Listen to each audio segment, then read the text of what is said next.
Kaya naman hindi nakatiis si Janice at hinila niya ang kababata sa CR at taimtim niya itong kinausap nang sila lamang dalawa. Karen, umamin ka nga sa akin. May relasyon ba kayo ni Sir Frank? Magalit ka man sa akin pero kababata kita at kilala kita. Yan ba ang dahilan kaya napakataas ng grades mo ngayon? At sa 3 subject natin na hawak ni Sir Frank, halos ikaw ang may napakataas na grado. Tama ba sila, Karen? Lahat ba ng sinasabi nila ay totoo? Hindi ka ba nag-iisip? Sinisira mo ang buhay mo. Karen, walang kompetisyon, mag-aral lang tayo. At makagraduate, ayos na yon. Nag-iisip ka ba? Paano pag nalaman ng magulang mo? Hindi ka ba naaawa sa kanila? Wika ni Janice na halos mapaiyak na. Dahan-dahan ng pananalita, Janice. Bakit may ebidensya ka ba? Yan ang hirap sa'yo. Nasanay ka kasi na ikaw lang ang matalino. Hindi ba pwedeng nag-aral lang ako kaya laging mataas ang grades ko ngayon? Pantay na tayo ngayon.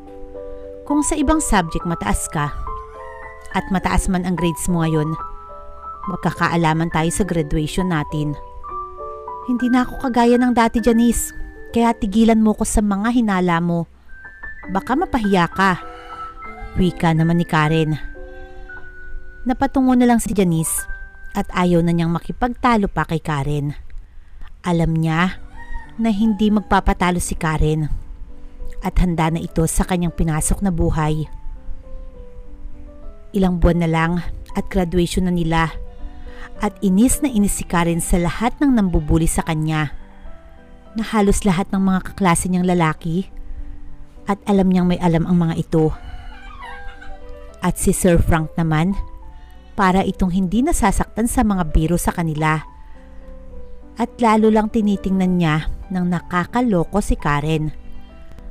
At bilang kababata ni Janice si Karen, nasasaktan si Janice, pero ano nga ba? Ano nga ba ang magagawa niya kung mismong si Karen ang may kagustuhan ng mga nangyayaring ito sa kanya? Tuluyan na ngang naalis sa listahan ng with honors si Janice. At naungusan na nga siya ng tuluyan ni Karen. At lahat ay humanga kay Karen at nagtaka. Pero mas marami ang pinagtatawanan siya at kinukutya. Nang araw ng graduation ay masayang masaya ang mga magulang ni Karen. Napakaaga nila sa venue dahil maraming award na tatanggapin si Karen. Tinginan na nakakaloko at tawanan naman ang mga kaklase nilang lalaki na nakakaalam ng lahat ng sekreto ni Karen. With honors? Kalad Karen naman. Bagay sa kanya ang pangalan na Karen. Pinagsawaan ni Sir, nakakahiya. Bulungan ng mga kabatch nila na nasa likuran ng upuan ni Karen. Habang si Janice, malungkot dahil hindi siya makakakuha ng maraming award. At bukod pa sa naawa siya sa kanyang kababata, nang dahil sa inggit, sinira niya ang kanyang pagkatao.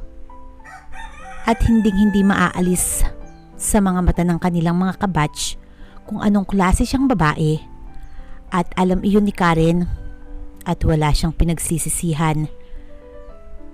Tinupad naman ni Sir Frank ang lahat ng pinagkasunduan nila ni Karen. Matapos pagsawaan nito si Karen, binigay naman niya ang napakataas na grado, at sa kabila ng pambubuli sa kanila, wala namang mawawala sa kanya. At kilala naman siya ng mga estudyante niya na ganun siyang klaseng guro. Kaya mas malaki ang nawala kay Karen kumpara sa kanya. Pagkatapos ng graduation, balik sila sa realidad. Mayaman si Janice at isang kahig, isang tuka ang pamilya ni Karen.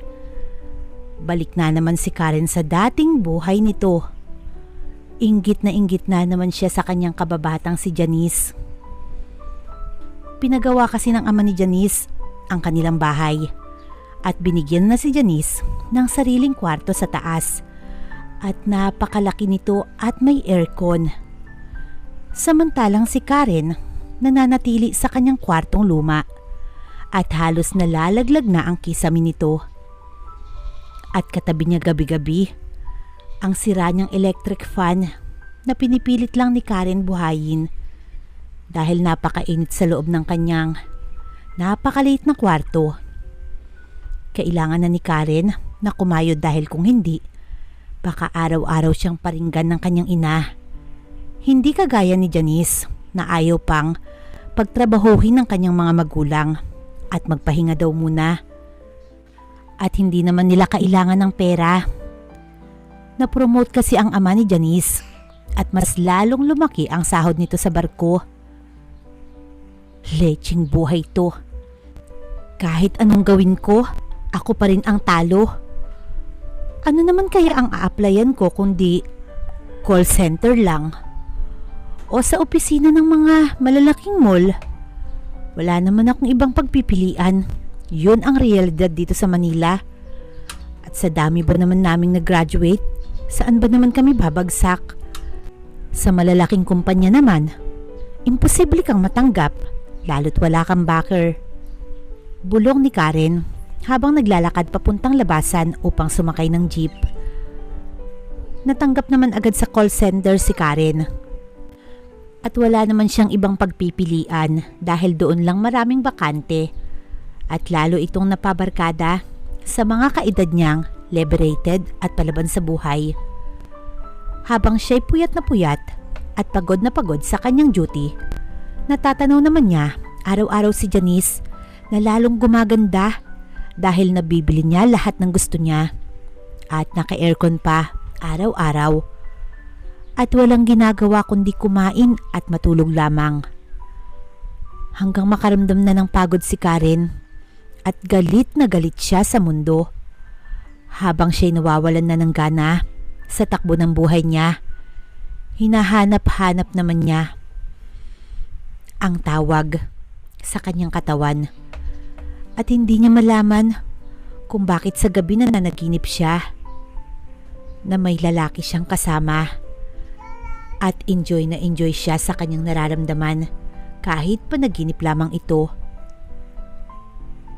Ang paghawak sa kanya ng lalaki ay iba ang dating sa kanya. At sapat na yun kay Janice para maramdaman ang kakaibang pakiramdam. At nagigising siya na laging pawisan. May naging kaibigan si Karen sa kanyang trabaho at naikwento niya ang lahat at natatawa lang naman ang kanyang bagong kaibigan. At sinabing, panaginip nga lang at kakaibang panaginip ang nararanasan niya. At dahil siya'y kabataan at may karanasan na, hinahanap-hanap ito ng kanyang katawan. Kaya ang payo ng kanyang kaibigan, humanap ito ng boyfriend at utak ang gagamitin. Kaya mo yan, girl. Hindi ka na minor. Kahit ako man, nararanasan ko ang mga ganyang bagay. Nasa tamang edad na tayo. Baka naman, pwede siguro na. Sa hirap ng ating trabaho, abay mag-enjoy naman tayo. Hayaan mo, ipapakilala kita sa mga kaibigan ko. Saad ni April, bagong kaibigan ni Karen. At nagsimula na nga si Karen na pasukin ang bagong kabanata ng kanyang buhay. Alak, yosi, party na may kahalong kakaiba. At pag wala silang mabigat na trabaho, halos hindi na sila natutulog. At laman sila ng mga videoke bar. Naging liberated na nga si Karen at hindi na uso sa kanya ang ligaw-ligaw na yan. Kahit sino na lang pwede, basta magkaroon lang sila ng mutual understanding. At dahil may karanasan na siya, ay kahit kanino na lang, basta gusto niya. At hindi na niya iniisip kung ano ang kalalabasan ng kanyang ginagawa. Dahil ang mahalaga, masaya siya at bahagyang nalilimutan ang problema at pagod. Kahit saan, walang pakialam si Karen. Saan mang lugar niya maramdaman ang bagay na iyon. At maging ang pananamit ni Karen ay nagbago na. Maging kilos nito, ibang-iba na. Habang nakikita niya at natatanaw ang buhay ni Janice, at iniisip niya na talo pa rin pala siya. Kahit anong gawin niya, hindi siya mananalo pa. Dahil sa nangyari, naging mas patapon ang buhay niya. Samantalang si Janice malinis at kagalang-galang na babae. Maling-mali ako. Bakit sinira ko ang buhay ko? Sino pang matinong lalaki ang magpapakatotoo sa akin? Magkakapamilya pa ba ako ng matino? Hay, Janice, nakakainggit ka. At kahit anong gawin ko, hindi kita kayang lampasan. Bulong ni Karen. At ilang taon pa ang nagdaan at nabalitaan ni Karen na ikakasal na daw si Janice at sa isang mayamang anak ng politiko sa lugar nila. Kagalang-galang kasi si Janice at nararapat lang na ang mapangasawa niya ay isang mayaman at kagalang-galang din na kagaya niya. Hindi na nakaramdam ng inggit si Karen kay Janice dahil ang naramdaman niya ay galit sa kanyang sarili. Dahil bakit nga ba siya nakikipagkompetensya sa kanyang kaibigan at kababata na wala namang ginagawang masama sa kanya? At nagulat na lang si Karen nang isang araw ay nakasalubong niya sa daan si Janice. Niyakap siya nito at tuwang-tuwang ibinalita na siya ay ikakasal na. Karen, basta maid of honor kita ha. Ako na ang sasagot sa gown mo. Ako na ang bahala sa lahat. Basta gusto ko ikaw ang maid of honor ko. Kasi ikaw lang naman ang kababata at kaibigan ko dito.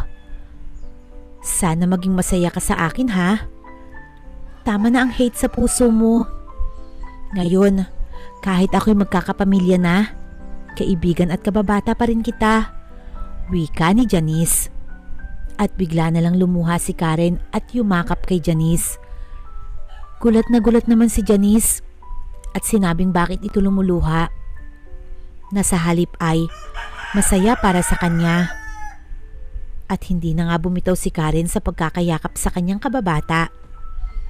At humingi siya ng sorry at mahigpit na hawak sa kamay ni Janice. Janice, sorry ha. Kasi inisip kong kalaban kita.